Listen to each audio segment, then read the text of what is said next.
Oke teman-teman semua, di sini gue mau ngebahas salah satu yang mungkin ini sudah menjadi kebiasaan di dalam dunia sekolah, entah itu tingkat SMP, SMA. Kenapa? Karena ini sangat mempengaruhi. Kalau di SD kita nggak usah lah. Sesuai dengan judulnya, yaitu jangan jadi murid yang nurut, tapi jadilah yang kritis. Kenapa seseorang, bukan hanya murid atau dalam dunia kehidupan pun, itu harus kritis?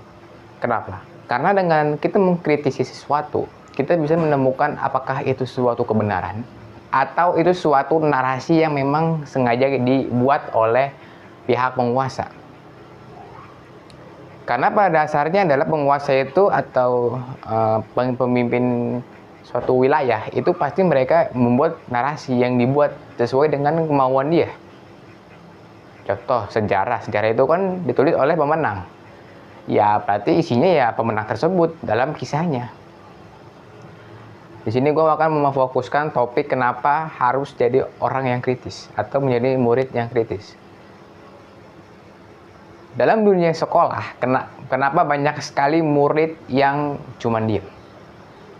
Ada beberapa penyebab. Yang pertama mungkin karena metode pengajaran dari seseorang gurunya yang tidak nyaman atau membosankan. Kalau cara ngajar gurunya sangat membosankan, sangat tidak enak mungkin, ya bagaimana mau siswa itu mau bertanya gitu, padahal yang dijelaskan pun ya nggak ada. Ya, jadi memang budaya kita itu harus dirubah, ya maksudnya budaya dalam bersekolah, di mana kelas itu bukan tempat buat iya aja gitu loh. Jadi kelas itu mau kita rubah menjadi sebuah tempat di mana adu argumen atau adu pemikiran itu harus selalu digalakan. Karena ini sangat penting. Ya. Jadi bukan seberapa pintar dia mengerjakan soal, tapi seberapa hebat dia atau seberapa kritis pemikirannya. Kalau cuma ngerjain soal ya yang penting kalau paham teorinya atau paham materinya oke, bisa. Tapi kan kalau seseorang yang kritis, itu dia bisa memahami segala situasi, segala realitas. Kalau orang yang cuma pintar hanya mengerjakan soal, terus dapat nilai bagus, dapat ranking, ya mereka hanya pintar teori gitu. Bahkan ketika dia terjun ke realitas dunia yang sebenarnya, nggak paham. Mungkin teman-teman pernah membaca sejarah, ya, atau membaca beberapa kisah para filsuf, di mana mereka itu bahkan sampai mengguncangkan para penguasanya pada saat itu karena saking pinternya gitu loh. Nah, kita sebagai penerus bangsa ini harus bisa bagaimana membuat sesuatu yang bagus, yang dimana budaya-budaya lama yang sudah tidak relevan itu kita harus hapuskan.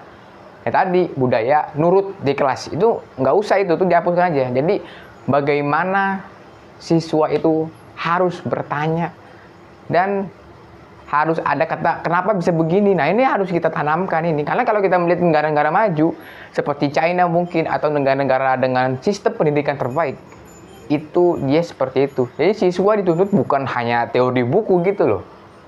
Jadi siswa itu harus kritis. Selain pintar dalam mengerjakan soal, kita juga harus pintar dalam mengkritisi sebagian atau sebuah sesuatu yang ada. Misal dalam pelajaran sosiologi kita mengkritisi tentang teorisi ini. Nah seperti itu. Jadi di mana forum diskusi harus ada dalam sekolah. Karena yang gue nilai itu adalah ada beberapa, mungkin tidak semua ya, tapi ada beberapa sekolah yang mungkin kalau untuk forum diskusi tidak ada dan siswa hanya nurut aja. Bila dibuka sesi tanya jawab, mereka nggak ada yang nanya. Kenapa budaya ini ada gitu? Karena ya itu tadi yang gue bilang sebelumnya, bahwasannya adalah karena takut salah. Kadang orang yang banyak nanya pun dia anggapnya udahlah nggak usah banyak nanya lah. Jadi lingkungan itu ngaruh, ya. Biasanya orang seperti ini itu nggak mau nanya, itu lingkungannya yang tidak support. Entah teman-temannya kah, entah gurunya mungkin yang kurang paham dengan materinya ada. Jadi saran gue adalah bagaimana kita membuat hal ini bisa terjadi adalah yang pertama kita bisa meningkatkan pengetahuan gurunya, ya. Jadi dimana guru itu memang harus paham, harus betul-betul paham apa yang dia mau sampaikan. Yang kedua adalah pemahaman muridnya. Jadi murid itu jangan hanya nurut gitu loh. Tanamkan budaya bertanya. Jikalau pendidikan di Indonesia sudah seperti ini, di mana semua murid setiap ada sesi tanya jawab, semuanya bertanya. Yes, pasti akan maju dan pemikiran atau rasionalitas akan bertambah. Ini penting sekali. Kenapa? Karena ini adalah kunci bagaimana kita bisa mencerdaskan kehidupan bangsa. Karena yang gue baca di beberapa media, yang gue tonton video-video yang beredar, di mana masyarakat kita, terutama kelas bawah dan kelas menengah, mereka masih terbelenggu dengan pemikiran kuno gitu loh. Pemikiran-pemikiran dulu, di mana ada yang menganggap orang banyak anak banyak rezeki, yang pernah gue bahas, ya. Orang mengatakan banyak anak banyak rezeki, dan ya kalau yang paham sih yang nggak ngomong kayak gitu. Karena apa ini terjadi? Karena tidak ada rasa kritis gitu loh. Kalau orang sudah ditanamkan berpikir secara kritis, apapun yang ada ditanyakan, wes pasti dia akan memilih sesuatu berdasarkan pemikiran dia, atau memutuskan keputusan itu ya berdasarkan hal yang ada, bukan feeling. Karena beberapa orang yang gue temuin, entah dia dari segi lingkungannya, entah tempat tinggalnya, entah penghasilannya, itu ngaruh sekali. Contoh, masyarakat kelas atas cenderung lebih rasional. Kenapa?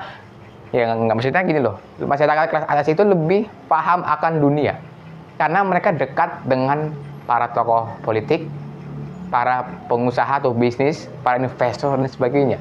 Sedangkan masyarakat bawah dan menengah, mereka itu tidak paham apa akan dunia. Ya mungkin karena informasi. Jawabannya enggak ya, karena sekarang informasi pun sudah banyak sekali yang beredar. Ya karena lingkungan tuh mempengaruhi pola pikir, teman-teman.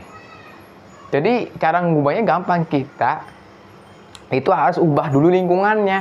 Kalau lingkungan sudah kita rubah dan ini menjadi sebuah kebiasaan dan sebuah lingkungan, ya udah wes pasti. Nah, cara ngubah lingkungannya gimana, Bang? Pasti jawabannya susah.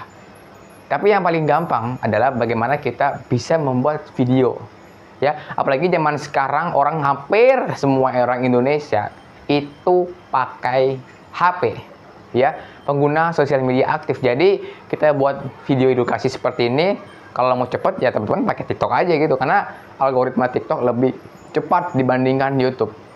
Dan saya yakin dengan kita terus berusaha untuk membuat bagaimana kelas itu menjadi sesuatu ruang diskusi yang terbuka, di mana murid tidak dibatasi pemikirannya, dan di mana murid tidak hanya nurut iya doang apa yang dibilang gurunya. Saya yakin pendidikan ini akan maju, ya. Jadi itu adalah video kali ini, dan semoga ini teman-teman yang nonton video ini bisa juga berkontribusi bagaimana kita membuat sebuah ruang kelas yang sangat terbuka, dan di mana murid tidak hanya nurut diam. Sekian dan terima kasih.